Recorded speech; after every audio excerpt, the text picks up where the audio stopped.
To discuss this issue with us further is economic expert Chris Bambery. Now, Greece's economy has just begun to recover after 6 years of recession. What will be the financial implications of a snap election? Well, recovery is a moot term because poverty now affects 40% of the Greek population. Unemployment is on a massive scale, something similar to the 1930s. So in terms of the population, while there is talk of an economic recovery, there is little sign of any improvement in terms of living standards or jobs. There's no escape from dire poverty. I think what the worry is not so much the Greek economy now. The Greek economy is relatively small, to be cynical, in terms of Europe. But it's what the impact of a possible election win for an anti-austerity party of the left, Syriza, would mean elsewhere in Europe. And already the possibility as well of a government which was not fully committed to austerity. We've seen various threats from the head of the European Union, Jean-Claude Juncker, from the financial markets that there are dire things will happen if Syriza is elected to government. They're saying that they will not allow any retreat back from austerity. So really the European institutions and then a wider scale the International Monetary Fund are rallying forces to try and do everything they can to prevent the election of a Syriza-led government because they fear that will have an effect politically across Europe in giving hope to all those people who are suffering from austerity and would like to see an escape from austerity, which is what Syriza seems to be offering. We know that German Finance Minister Wolfgang Schäuble has warned that every new government needs to fulfill the contractual agreements of its predecessor. Now, this is unlikely to happen if Syriza wins, so what would the outcome of such an event be? Well, firstly, we have to remember that Schäuble is absolutely the epitome of economic orthodoxy and the champion of austerity measures. And secondly, as well, in terms of Greek society, there is a sense that people are resentful of Germany because it's a dominant economy inside Europe. They feel they have done nothing to prevent the sinking of the Greek economy, and in fact have been largely responsible for that. But because of the economic measures employed across Europe, which suits German big business, but also they've been dumping exports, I should say, onto the Greek market with devastating results. So people in Greece are resentful when they hear German bankers and German politicians telling them what they should do. And the more Schäuble speaks about this, the more I think the chances are Syriza could do rather well in the election.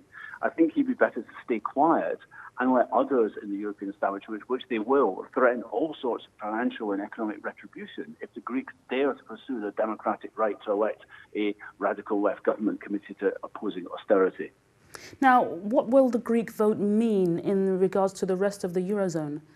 It will have major impact. We are already seeing so far across Europe what has been the reaction to austerity and the implementation of austerity measures by both the centre-right and centre-left has been genuinely to feed into a sort of right-wing, anti-immigrant, anti-Muslim current.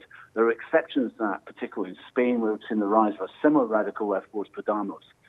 The election, the possibility of an election of a radical left government in Spain committed to opposing austerity measures, and this is what they are afraid of, could offer hope on the left to all those in Europe who want to oppose austerity.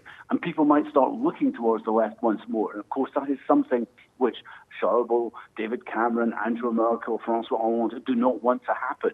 Europe's elite will unite to do everything it can to prevent Syriza winning this election. And therefore, if they see the possibility if Syriza does win, that could lead to a revival of left-wing organisation, left-wing ideas across Europe. Now, let's talk a little bit about the Greek stock market. We know that it's lost 1/3 of its value in 2014 and that there is still much scepticism from investors. Now, how much of a role will investor confidence play in this?